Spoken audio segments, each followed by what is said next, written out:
Hey everyone, this is Amy Poehler. This is the first episode of my podcast. Thank you for being here. I like to be 5 or 6 years late to any trend. It only gets better from here, or it only goes down from here. I don't know. We'll see. I just want to make it clear. I am not an expert. I'm not a therapist. I'm not here to change your life. I don't care if you get any better.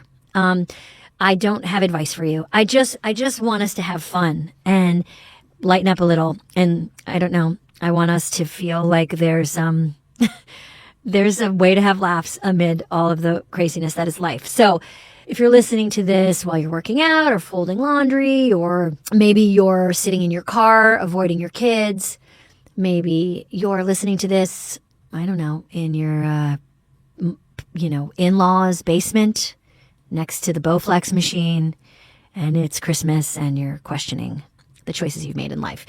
Whatever it is, this is a show here to have fun and make you laugh, and I'm not here to judge. Okay, so my guest today is Tina Fey. Tina is my wife, really, in life. She is my comedy partner in many ways, and she has, I talk about it in the podcast a little bit, but she has been along this journey with me. We've really experienced a lot of things together at the same time in life. Sometimes I feel like Tina and I are kind of a group with two members, and we've had a lot of parallel things happen at the same time, kids and TV shows and career, and we're lucky enough to still like each other and want to tour together. So we're going to talk and hang out, and like any good hang, you want to make sure that anyone's invited. So without further ado, here are some of my fave people: Seth Meyers, Fred Armisen, Rachel Dratch, and Zarna Garg, a great stand-up and friend who's been joining Tina and I on the road, and see if they have any questions for Tina. Anything they think I should ask her. And honestly, I just want to check in and see if they think this is a good idea. This episode is presented by the Toyota Grand Highlander. Life's journey brings constant change, filled with exciting surprises, new chapters, and grand challenges. And all right, we're going to officially start. And begin. And we need everyone to clap. Personality on. It's not working. We just need a clap. We need you to clap and then count backwards from 10. 10. Tina, thank you for being on the first official podcast that I've ever done for Good Hang. It is my absolute pleasure. I really, really appreciate it, buddy. You have done many things for me over the years, including getting most of the jobs helping me get most of the jobs that I have and the career that I have. But this means the most. This means the most? Okay, great. But I am kind of nervous. Why? Well, I mean, I guess it's funny to talk to your friends that you've known for so long and then interview them, I guess. But we should probably picture this as, like, I'm going to picture that there's a room full of, I'm going to picture like there's an audience. Okay. And not just Jenna? Yeah, because it's the only way I can get off.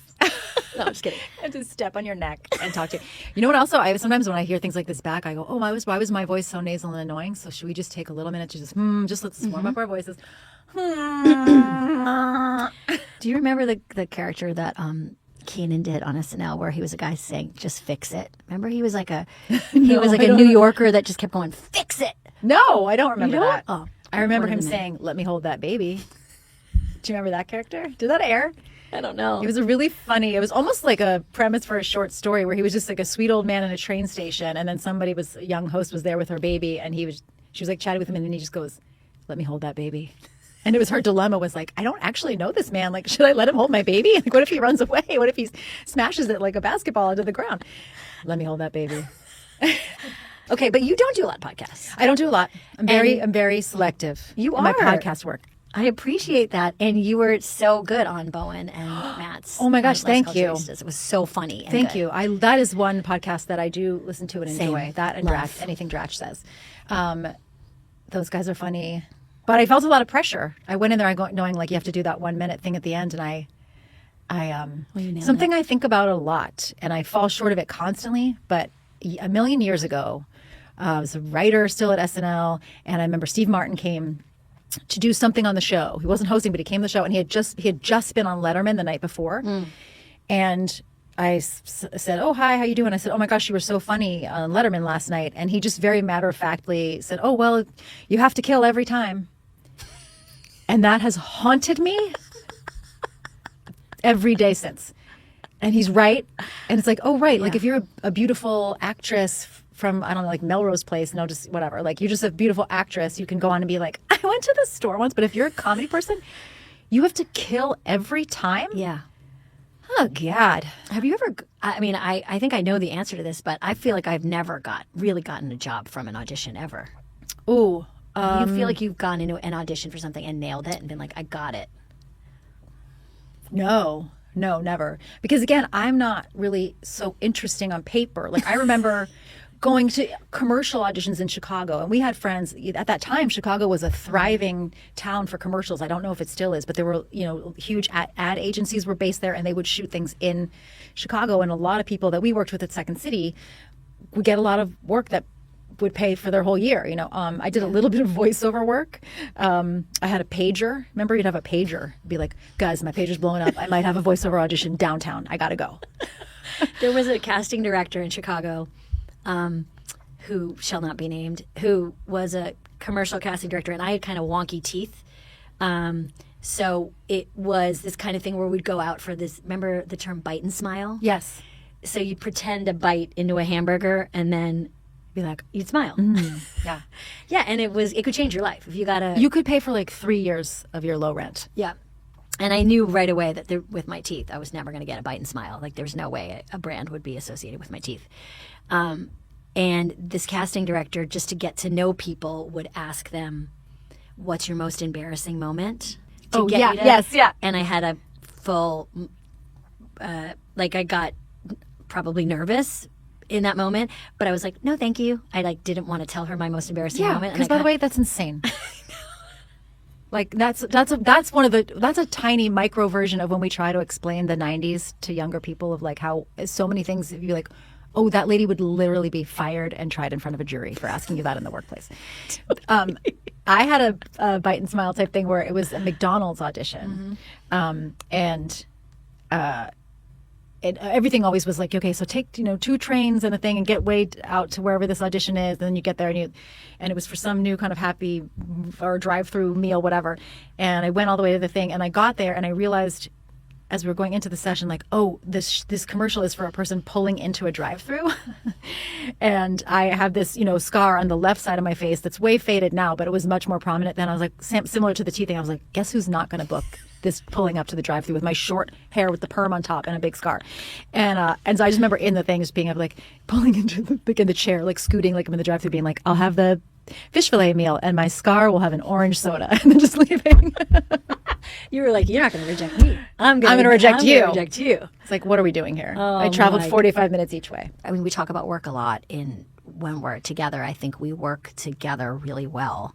What is your relationship to work, and has it changed? I think it has changed. I am a work-based person. Like, that's if I were an animal, I would be like a carriage horse, I think.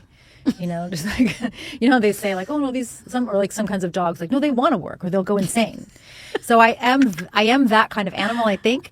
But I have just recently, really recently found that I have, because I went through such a stretch for so many decades where it was like you go to work for 12 to 13 hours and then you come home and you try to be with your family till they go to sleep, and then you're like, then you got to do your homework. And I've only in the last year or two had windows of time where like, I don't have homework tonight. I can just be a person in this world and maybe like watch a program. Do you feel like you can actually enjoy it in that moment?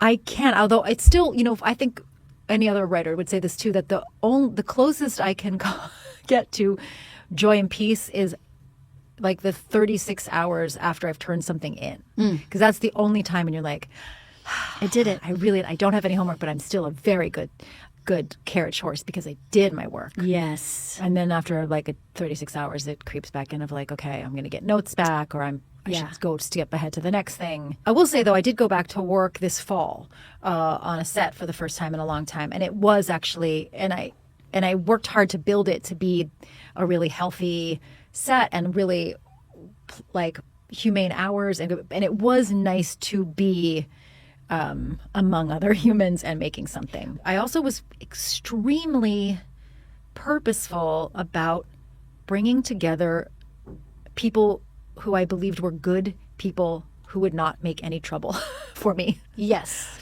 And it really made a difference. I feel like that's success. Right. Success That's a luxury.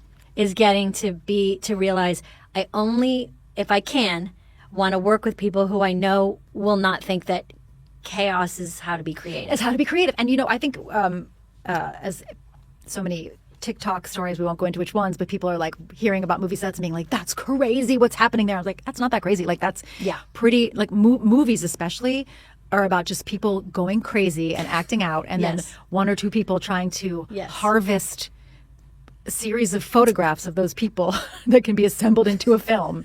But it's mostly poorly behaved, crazy people being indulged by various parties. And we have seen and worked at places, and this is no, big scoop. Like SNL is one of them, where people come in with their system of how they like to work. And they're like, people when they're nervous or insecure are often not at their best. And the way they act is wild because they're nervous or insecure. Yeah, insecurity makes people behave wildly. I even have learned to realize that, we talk about relationship to work, that I have now learned that I get very, very grouchy and nervous when something has to be written. Because it is like having a stomach flu. And you're like, it's the sick you feel before you either eject it one way or the other. It's like, and it just really it's got to come out one end. Grouchy until it comes out. And I can at least see that pattern, but it doesn't prevent it from happening. But I'm like, okay, here's what's happening right now. I feel that way about when I'm in a situation where I don't feel like there's a strong leader. Like where I'm being directed by someone who doesn't quite know what they're doing, or there's no one telling us what to do. Like there's no one in control. I have that grouchiness where I feel like I'm either going to have to take over here, or I'm going to have to check out. Yeah. And I've been in a couple projects where like week one, I'm like, oh no, like we don't have a captain. Like this ship is going down, and you can see months ahead. Yep. How do you? Yeah, I don't know. How do you? You just kind of, I guess you just watch funny videos in your trailer. Yeah, I think the one way is you shut down. And the other way is you try to clumsily take over and make people uncomfortable. Yeah, those are the only two. Those are the only two options. They really are. I know. But like, hold on. I'm going to take a lip balm break. Do it up. Because my lips are dry. This is brought to you by Lip Balm. The concept of lip balm. The Lip Balm Foundation. Promoting all lip balms everywhere. I guess this is friendship is letting your friend use their... I know about this because I have a middle schooler. I love Laneige. The question is like, how well do you have to know someone to let them stick their finger in I'm your not lip shy balm? to do that. I just... Okay, you don't want to? I don't want to. Interesting. Well, I'll think about that all day. The fact that you didn't put I'm afraid I will wipe off what little colors. But you're not a germaphobe. I'm not a germaphobe, and I think it's a real unattractive quality in someone else when they're like a germaphobe. Especially in a man. In a man, it is such a disgusting deal breaker. Like a man who's worried about, like, I don't shake hands. It's like, you're a man. Shake hands and then go wash your hands, you freak. Yeah, you're the one with poop on your hands. You're the one. Like, who said anything about poop on their hands until you did? I don't know. But we know a couple of people that are germaphobes. We have to watch out. That's the thing we have to watch out for in our 50s, is the thing that was like our cute eccentricity becomes our genuine mental illness. Yeah. The thing that's like, you know how they don't like to drive? Yeah. Well, I got my license had expired, and during the pandemic, you were like, it was before the pandemic. You were like, you got to get your license back. To me, you were like, you can't be one of those older ladies that doesn't drive. And I'm like, you're right. I do feel like I love to drive. You I do. You do. You're good at driving, and you love it. And the name of your car is? My car is named Karen because she's a white Subaru. And I said this before, which is I feel like Amy came this close to being a Karen. Yes. Because as you've said, like a lot of the actual worst Karens were in fact named Amy in real life. The woman that called the guy that was bird watching was named Amy. At the same time, Amy Coney Barrett was up and running or getting up and running. There was a lot going on with Amy's. We missed it by an inch. Yeah. It's a real... Yeah. But is there anything you feel like you see me doing that you should, like, I should be careful about? Warn you about? That's a good question. I think that is what women do for each other, is they say like, hey, the pills that you take for flying, you shouldn't take them when you're not flying. Oh, my chair made a fart sound. That wasn't me. No, I feel like I know what you should tell me about, which is the especially coming out of the pandemic. Yeah. My mumbling, talking. Yeah, you're mumbling. Metastasized. You're mumbling. And sometimes, when I'm thinking really fast, like it really is, even I'm like, wow, what's going on there? Like I have to work to fully form my words. What do you think is going on there? I think I stayed home a lot in the pandemic and muttered to myself. And I hope that's it, and it's not a precursor to some kind of mental decline. It was like her muttering started when she was 53. And then she became one of the Crumb brothers from the movie Crumb. Everyone pause the podcast, go watch Crumb real quick. But I'm trying to think if I don't. Well, I know that I play this game with my friends. This would be a fun game to play together, which is like, what is the version of you that's like your biggest fear you will turn into? I know mine exactly. Okay, what is it? How do I say this without saying it? Mm-hmm. I want to write it down and show it to you, and you can. By the way, I have my computer here, because that's what people do with podcasts is they have their computer. Because you're playing Candy Crush. Yeah, I'm not. And you have one window open with. I wish we could do the whole podcast where I say really like the wrong information about everything, and then I pretend to look it up and I verify it in front of you. Oh, also, I wish I was just smoking weed the whole time. What if I just lit up a joint? Okay. Okay, now how do I articulate that? I would say there's a certain type of strident, older showbiz. Yes.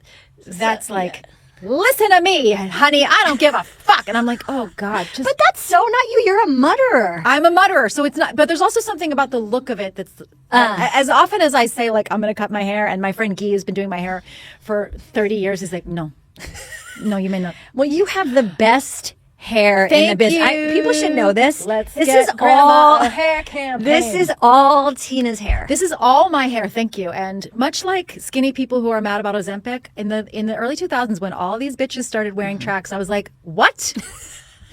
You could just have what I have. This is all I have. It is the most incredible real hair Thank I've you ever so much. seen. We just did this. I just did this show called The Four Seasons that's coming out in May, and there's a scene. It's based on this old movie with Alan Alda and Carol Burnett, and there's a scene in the old movie where Carol Burnett is very angrily brushing her short hair, which is it's like the most 1981 thing ever. Like, first of all, we know, like, you don't vigorously brush short hair. It's going to look terrible. But she's in the scene, she's fighting and she's brushing her hair. And I put that's just a little bit of that in the show. I just put myself in the eye. And I kept saying, Coleman Domingo was directing that episode. And I kept saying, like, Coleman, I'll tell you what, a lot of these movie stars, they can act better than me, but they can't brush their hair on camera because they're all wearing fucking wigs. And they're all wearing. And so I was like insistent in the edit that a couple shots of me brushing my hair stayed in. And then I went to the mix and I was like, oh, did you turn down the sound of my hair brushing? Turn it back up. And that's what producing is. That's what producing is. It's insanity and narcissism. And it's like, turn up my hair. Turn up the sound of the brush going through my hair. And people go, we don't need it. And you go, we do need it. We do need it. But you have incredible hair. I feel like you should have a hair campaign. And also, I'm pushing you to have a glasses line. Why do you not have a glasses? I don't have a glasses line because I have to say, you hate money? I do kind of hate money. As we know, I'm terrible with money, only in that I'm like, you are not terrible. No, I'm not terrible. I don't waste money, but I don't get excited about money. If I'm safe and I have enough money to live, I have a problem with rich people having a side hustle. Yeah. You mean like a podcast or something? No, this is you're doing work. I'm saying if you sold like where would my line be for you? Where would I draw the line? Yeah, I know what you mean. Like if I had a rosé. If you Yeah. You know what I mean? If you already have like $200 million and you're like, also, I need you to. But Tina, this is where you have to learn from Gen Z. I'm sorry, and we have to. They don't care. They don't judge it. They don't judge it. I judge it. Well, you should stop because this is the thing now. You have to have $1 million. You have to have glasses. Yeah. Well, I have my line of children's medications. And I told you that's so treacherous. No, guys, by the way, one time, 1,000,000 years ago, I remember seeing, and I won't name this actress, but someone could figure it out. I remember seeing a 80s actress promoting her line of homeopathic children's medications. I was like, why on this earth would I trust an actress for pediatric medications to give to my child? Yeah. You're saying you worry about turning into a woman as you get older, that is like a strident, opinionated, here's how it works, babe, right, kind of person. Yeah, and just fighting everybody. Yeah. And just because I just think as an exercise, it's fun to think about our personalities, like what the thing that like got us here, that are here sitting in front. Like you and I are lucky enough to have a lot of years behind us, hopefully more years in front of us in working, getting to try all this different stuff. We're at a point in our lives where we're like in this juicy middle where we have either parents who have passed away or aging parents. We have kids who are like coming into their own. We're right in the middle of life. Let's be honest, we're more 2/3 than middle, but we like to say we're middle. Although I'm going to live to 100. God forbid. Wait, you don't want to live to 100? No. Unless there's some amazing. There will be. Okay, we'll see. Like new lungs, there'll be a whole thing. Well, money only can fix your 80s and 90s so much. That is the thing. We've traveled on. We've hung around a lot of wealthy older people, and the thing that they cannot get over is that they're going to die.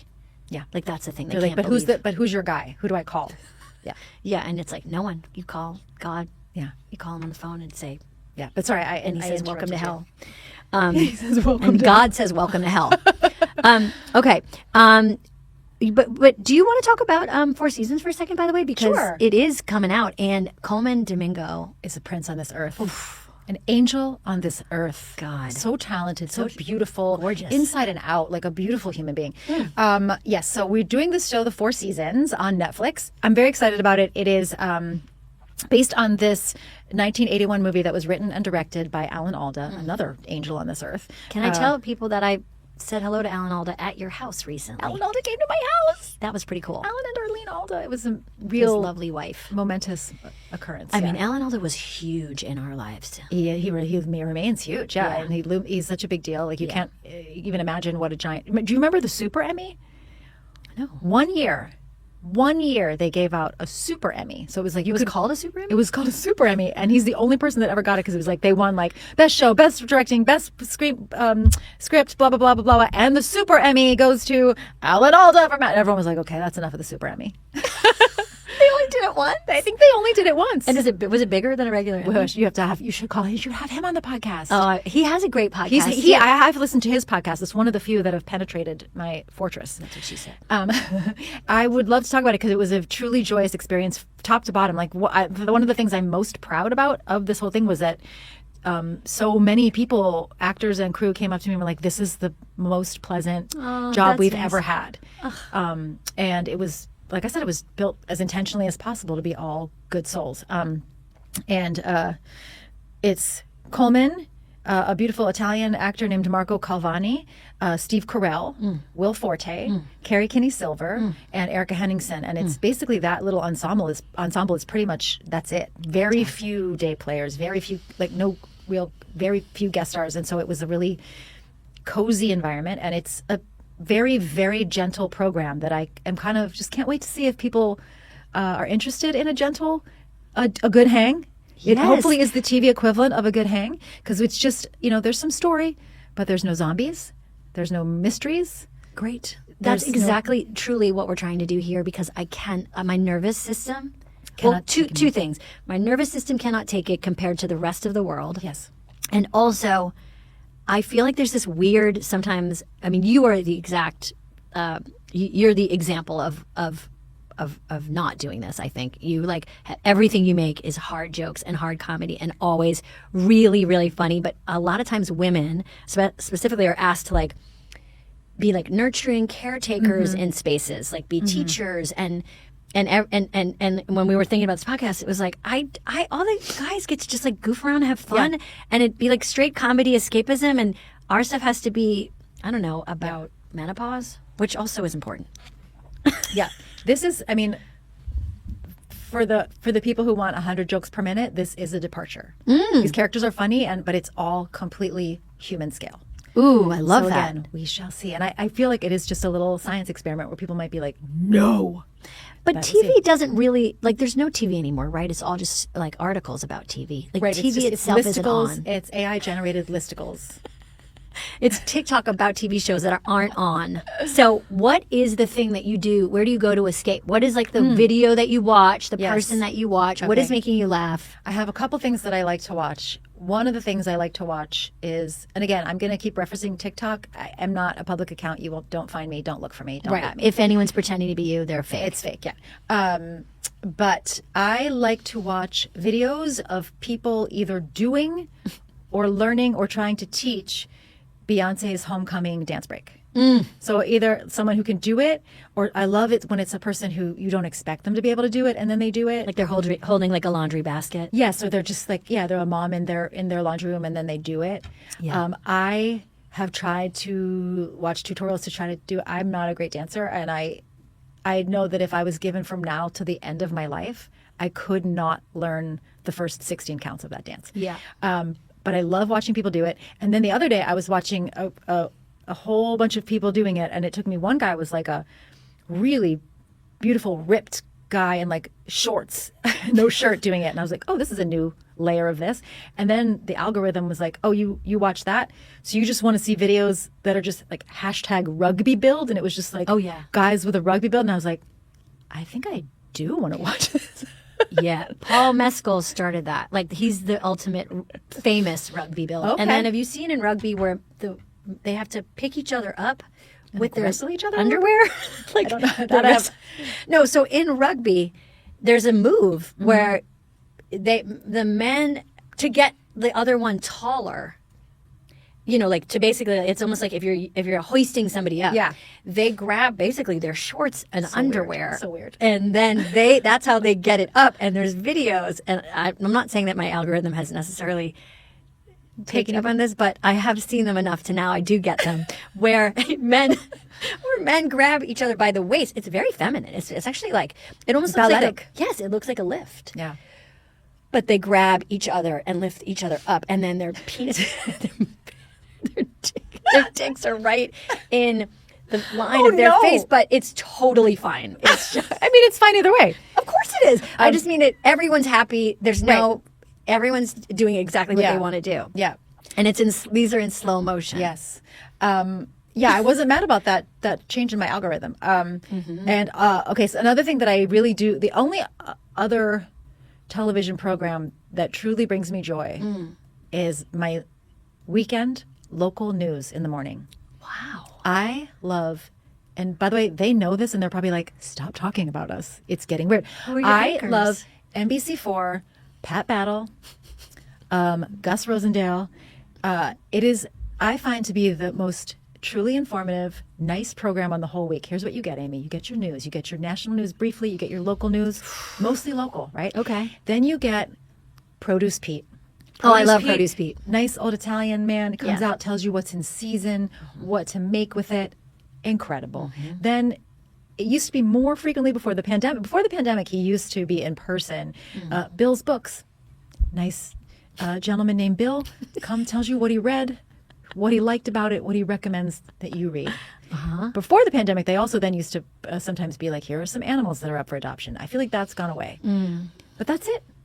And then the weather and the traffic and Pat Battle and Gus, I believe they're friends. They have a wonderful rapport. You don't know what their deal is? I mean, I don't think they're more than friends, if that's what you're implying. I would never. But I feel like they like being coworkers. What a great name, Pat Battle. Pat Battle.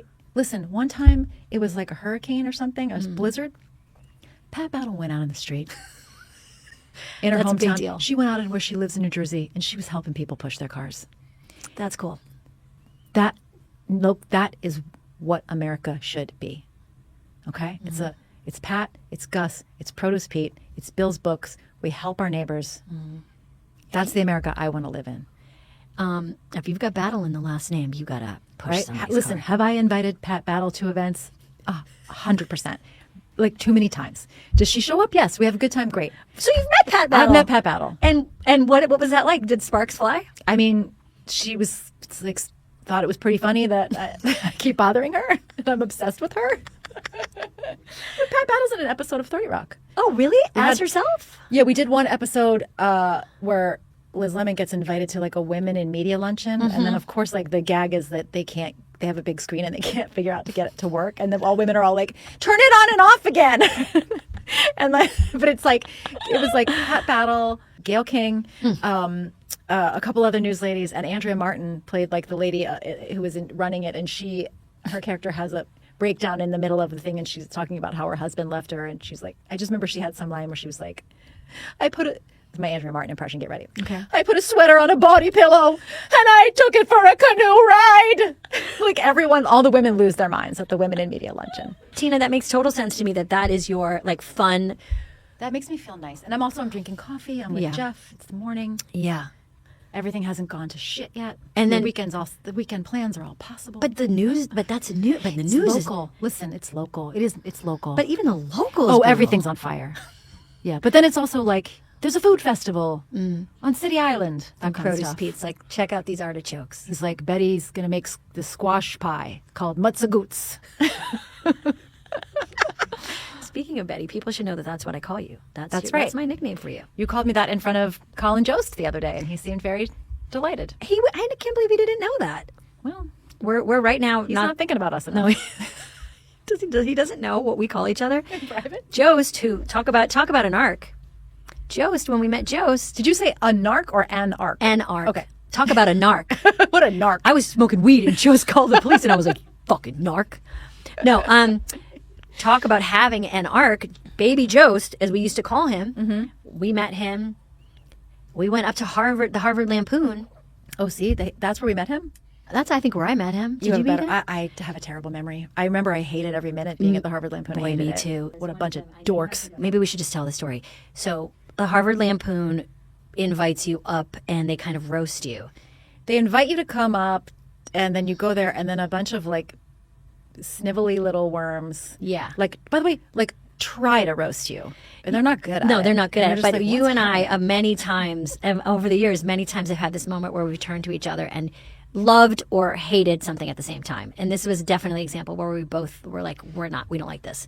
And they make you go through this kind of initiation. And I mean, I wasn't in a sorority in college. No, me neither. And I don't get it. So, but they made you go through a whole thing and then they brought us into a big giant room and they kind of roasted us. Yeah. And I think we had a lot of fun in how much we like did not engage and didn't like it. And but Baby Jost was there. He was a baby. Okay. I don't remember him. We didn't get a Jost roast, but no, he was always a. But he went on to. I don't remember any of the actual people that roasted us. I remember the face of one guy. And has he gone on to work in comedy? I don't believe he has. Yeah. I since then, you know why? Because you and I both have like blue collar. I guess rage. What would you call it? Like or. At worst, chip on her shoulder. At best, like you're not maybe, better than me. Yeah. I remember having 2 more Harvard experiences, and both involved what I felt like sniveling guys roasting me, because one was the hasty pudding, where you really do kind of you know what you're getting into, and they kind of come out and roast you. Yeah, why isn't everyone just like, no, nerds, thanks, no thanks? Why does anyone go? I don't know. But I really did my homework on that one, and I had really good jokes that I was proud of. Oh, that's good. And I really crushed them. And then I was asked to give like one of those speeches at Harvard, and one of the kids, I mean, I've gotten this more than once, and I hope this isn't awkward for me to say it in front of you, but definitely like people like to say like you're the poor man's Tina Fey. Oh, God. I know. And so but this kid said it right before I went up, so I gave him the finger, which everyone was shocked about. And I don't know if it was the right. I mean I did it, I guess. Yeah. But I go, fuck you. And again I was like, you're on a dais, Amy. Like this is but then fuck Harvard. Yeah, fuck Harvard. Fuck Harvard. Yeah. I mean, those fucking assholes. But but thank you for inviting me. It was a real honor. Don't lose my number forever. Go fuck yourselves. Yeah, definitely is the kind of thing where like people go to award shows and they get mad that they're getting the award. It's like if you really don't like it, don't go. Don't go. But I did go and was happy to give a speech. Okay. Lastly, just to kind of get started on this podcast, I had on Zoom, I had Dratch, Seth, and Fred and Zarna. And they all got on a Zoom, and I said, I'm interviewing Tina. What should I ask her? Oh, my gosh. And it was great, because everyone was very excited. And, of course, I just want you to know, the most hilarious thing was Dratch could not get her laptop to turn on or her headphones to work. And then while we were recording, the doorbell rang, and her dog started barking because she had ordered food. So there wasn't much content that we can use. So were there questions for that? But the one question, there were a couple questions, which is what makes you laugh. We went into that. What makes me laugh? We didn't really get into that. Yeah. We watched for comfort. The thing that made me laugh the hardest most recently was this clip of Bobby Moynihan they did these really great SNL documentaries, and it was a documentary about auditioning for SNL, and it was people, and you were in it, you were great in it, and they talk to people about the process of auditioning, and then they show them their audition back, and people get emotional. People, they've never seen it, or like, oh my gosh, this is from 50 years ago or whatever. And they made Bobby watch his audition back, and he's doing a character that's in his audition that's just beyond inappropriate. And he's watching it, and he's watching it, and he goes, oh no. And then he just goes, oh, Bobby. And the way he says, oh, Bobby, the way he calls himself by name is so gentle, and it made me laugh so hard. And I think it should be the TikTok sound that people play. Like when you have to see a piece of comedy that you're like, okay, we realize now that that's not okay. You just show the content and just hear the voice of Bobby going, oh, Bobby. And that's how you apologize for problematic content in the past. You just put the oh, Bobby sound over it, and it means I see it. I'm sorry. Mm-hmm. Let's all move forward. I know better now. I know better now. I do better now. I'm an ally who makes mistakes. Oh, Bobby. Oh, Bobby. Oh, Bobby. That really made me laugh. I couldn't stop watching it. You can get that audio. You should trademark that audio and make merch. And then the other thing that Zarna was like, Tina never gets asked girly questions, which is so funny. I mean, do you feel like you don't get asked girly questions? I know, like what's my skincare routine? Yeah. Nothing. I mean, do nothing, and then expensive lasers. Fred wanted to know. Fred's like, oh, also, by the way, Fred does a great Tina impression. No! You've never seen his... No, I've never seen it. What do you mean? I feel like he's done it to you. He does a thing where he's like he mumbles, but when he comes up... The thing about Fred Armisen, his impressions are never, they never make you feel bad. Yes. Yeah. At least in my experience, they just feel like they're kind. Yeah. Which is hard to do. But he comes up with like a script. You've seen this. I don't know. The physicality. It's more physicality than anything else, where he comes up with a script and he goes, hey, buddy, just want to and you're giving a thought with the script, holding the script to your body, and you can't hear what you're saying. I'm like, what percentage Tina Belcher am I? Well, remember Shy Ronnie, Andy Samberg's character on that? Maybe he was a little Shy Ronnie. Yeah. Anyway, Fred wanted to know, last question, maybe we can talk about this before you go, is your dad like a really good artist, really good at caricatures? Do you have any of that artistic ability? I wish I had more. I think both my daughters have it. I do in the summer. I go to Fire Island in the summer, and I like to paint portraits in my free time, and they are terrible.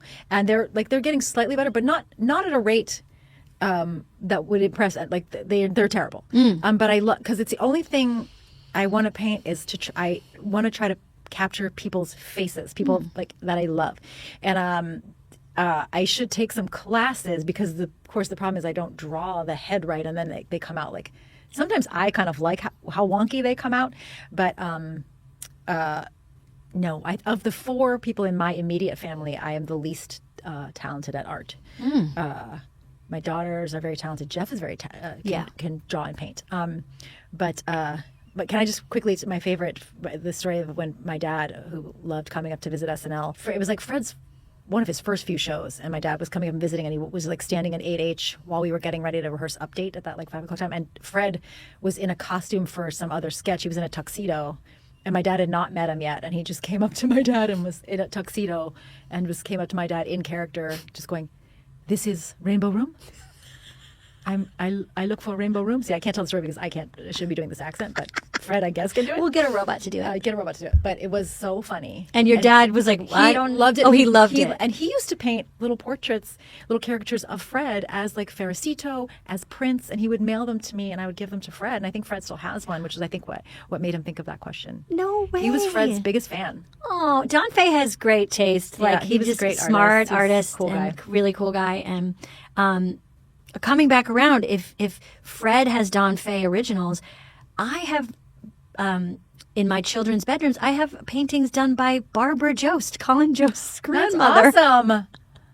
That's so it's back to cool. Joe's. If you are listening to this when it comes out, Tina and I are going to be on the road. Yes, look for us at a theatrical venue near you. We have a bunch of dates and all over the U.S. and it's been so fun. And we're going to have our buddies out there with us. Is it TinaAmy.com? TinaandAmy.com? You would think I would know. We would know. I think so. I think it is.